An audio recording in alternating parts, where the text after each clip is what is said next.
Assalamualaikum warahmatullahi wabarakatuh. Apa kabar anak-anak? Bertemu kembali dengan Bulia pada pembelajaran ekonomi kelas 10. Sebelum kita mulai pembelajaran pada hari ini, marilah kita awali dengan berdoa terlebih dahulu agar pembelajaran berjalan dengan lancar. Bismillahirrahmanirrahim.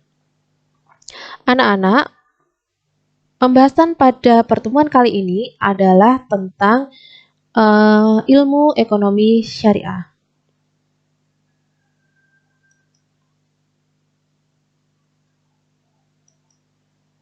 Pengertian ilmu ekonomi syariah adalah ilmu pengetahuan sosial yang mempelajari masalah-masalah ekonomi rakyat yang diilhami oleh nilai-nilai Islam. Perbedaan ekonomi syariah dan konvensional. Ekonomi syariah merupakan ilmu pengetahuan yang berupaya untuk memandang, meninjau, meneliti, dan akhirnya menyelesaikan permasalahan-permasalahan ekonomi dengan cara yang islami. Sedangkan ekonomi konvensional adalah teori ekonomi kaitannya dengan kebebasan, bergerak ke arah menuju pasar bebas, dan sistem ekonomi berpaham perdagangan bebas dalam era globalisasi yang bertujuan menghilangkan kebijakan ekonomi proteksionisme. Nah, berikut adalah perbedaan antara ekonomi syariah dan ekonomi konvensional.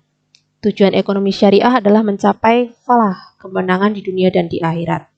Sedangkan ekonomi konvensional semata-mata kesejahteraan duniawi saja dan mencapai kesejahteraan individu.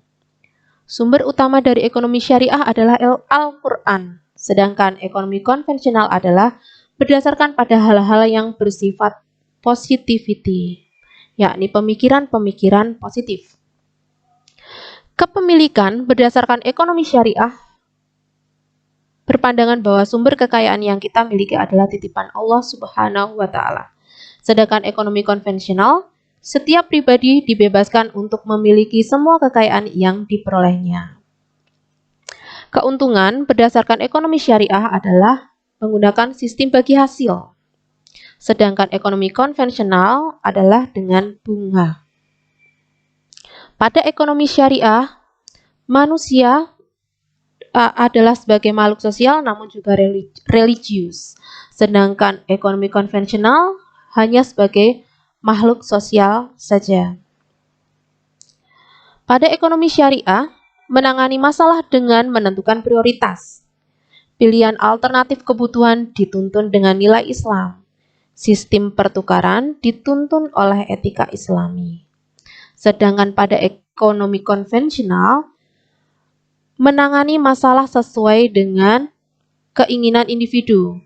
Pilihan alternatif kebutuhan dituntun oleh kepentingan individu. Dan pertukaran dituntun oleh kekuatan pasar. Oke. Tujuan ekonomi syariah adalah falah, yakni kesuksesan yang hakiki berupa tercapainya kebahagiaan dalam segi material dan spiritual, serta tercapainya kesejahteraan dunia dan akhirat. Jadi di sini, nilai Islam bukanlah semata-mata hanya untuk kehidupan muslim saja, tetapi seluruh makhluk hidup di muka bumi. Prinsip ekonomi syariah adalah tauhid.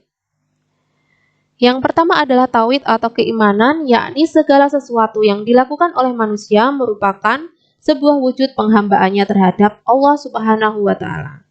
Kemudian maslahah dan falah. Dalam Islam, tujuan ekonomi yakni untuk kemaslahatan umat. Jadi dengan adanya ekonomi, diharapkan kehidupan masyarakat menjadi makmur dan sejahtera. Prinsip yang ketiga adalah khalifah. Khalifah menjadi salah satu prinsip yang harus dipegang oleh ekonomi syariah karena yang menjalankan roda perekonomian adalah sumber daya manusia sebagai khalifah di muka bumi ini. Yang keempat adalah al-amwal, harta.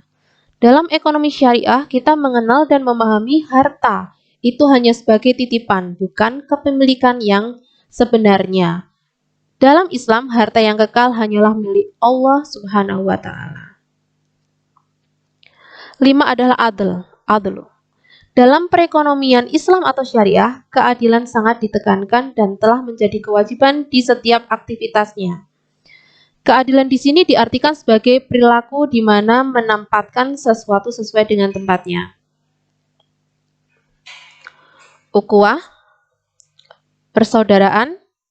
Ekonomi syariah menekankan pada sosial bukan individual, karena pada dasarnya manusia hidup di dunia ini dengan tujuan bermanfaat bagi manusia dan saling menjaga tali silaturahmi. Yang ketujuh adalah akhlak atau etika. Setiap kegiatan ekonomi Islam atau syariah harus dilandasi dengan etika-etika atau norma yang baik, sesuai dengan ajaran Islam. Inilah yang menjadi perbedaan antara ekonomi syariah dan ekonomi konvensional. Yang kedelapan adalah ulil amri. Dalam melaksanakan kegiatan perekonomian, ekonomi syariah harus melibatkan pemerintah di dalamnya. Selain itu, ekonomi syariah harus mentaati peraturan yang telah ditetapkan oleh pemerintah selama itu tidak menyeleweng dengan ajaran atau nilai-nilai Islam yang ada. Al-huriyah berarti kebebasan dan al-mas'uliyah diartikan sebagai tanggung jawab. Dua hal ini tidak bisa dipisahkan karena adanya kebebasan harus ada pertanggungjawaban yang baik. Karakteristik ekonomi syariah. Karakteristik ekonomi syariah yang pertama adalah menggunakan sistem bagi hasil. Salah satu prinsip ekonomi syariah adalah pembagian kepemilikan yang mengedepankan keadilan. Artinya, keuntungan yang diperoleh dari aktivitas ekonomi dibagi secara adil. Misalnya, dalam perbankan syariah, ada bagian keuntungan untuk bank ataupun untuk nasabah. Yang kedua adalah menggabungkan antara nilai spiritual dan material. Ekonomi syariah hadir sebagai wujud dalam membantu perekonomian para nasabah untuk mendapatkan keuntungan sesuai ajaran Islam. Kekayaan yang diperoleh dari kegiatan ekonomi dapat digunakan untuk zakat, infak, dan sedekah sesuai ajaran Islam. Yang ketiga, memberikan kebebasan sesuai ajaran Islam. Ekonomi syariah memberikan kebebasan kepada para pelaku ekonomi untuk bertindak sesuai hak dan kewajiban mereka dalam menjalankan perekonomian, dan kegiatan yang dilakukan haruslah positif, sesuai ajaran yang berlaku dan mempertanggungjawabkan apa yang telah dilakukan. Yang keempat adalah mengakui kepemilikan multijenis. Artinya bahwa kepemilikan dana dan harta dalam perekonomian sejatinya hanyalah milik Allah, sehingga dalam menjalankan perekonomian sesuai dengan ajaran Islam. Yang kelima, terikat akidah, syariah, serta moral. Semua kegiatan ekonomi didasarkan pada akidah, syariah, dan moral untuk menyeimbangkan perekonomian. Yang keenam, menjaga keseimbangan rohani dan jasmani. Tujuan perekonomian syariah bukanlah sekedar keuntungan fisik, namun diarahkan untuk mendapatkan keuntungan dan ketenangan batin di dalam hidup.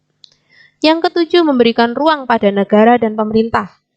Perekonomian syariah memberikan ruang kepada pemerintah dan negara untuk ikut bercampur tangan sebagai penengah apabila terjadi suatu permasalahan.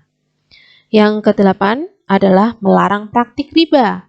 Salah satu bentuk riba adalah penambahan pembayaran oleh orang yang memiliki harta kepada orang yang meminjam hartanya karena pengunduran janji pembayaran oleh pinjaman dari waktu yang telah ditentukan.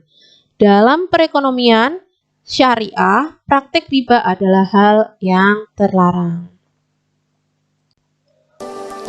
Nah anak-anak, sekian penjelasan dari saya. Semoga ini bisa menambah pemahaman kalian tentang ilmu ekonomi syariah. Terima kasih atas perhatiannya. Kita berjumpa lagi di lain waktu. Wassalamualaikum warahmatullahi wabarakatuh.